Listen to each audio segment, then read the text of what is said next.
నేను అడిగేది, నేను మీ గురించి మాట్లాడేది ఒకటే. ఆ ఒక్కడవే నువ్వు కావచ్చు కదా. ఆ ఒక్కడే నువ్వు దేవునికి ఒక లైట్ లాగా ఉండొచ్చు కదా.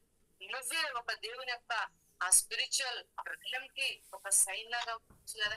ఏలియా గురించి, ఒక ఎలీషా గురించి, ఒక ఏస్కేల్ గురించి మాట్లాడుకున్నప్పుడల్లా దేవుని యొక్క శక్తి అనేది నీ మీద ఇంక్రీజ్ అవుతుంది, అత్యధికం అవుతుంది.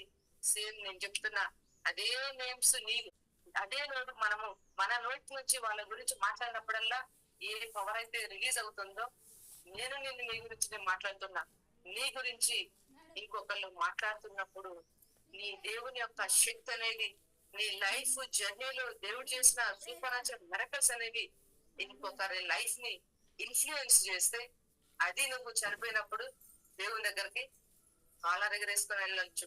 అప్పుడు నువ్వు చనిపోయినప్పుడు దేవుడు ఇచ్చినటువంటి పనిని యథార్థంగా నువ్వు చేసి సంతోషంగా నువ్వు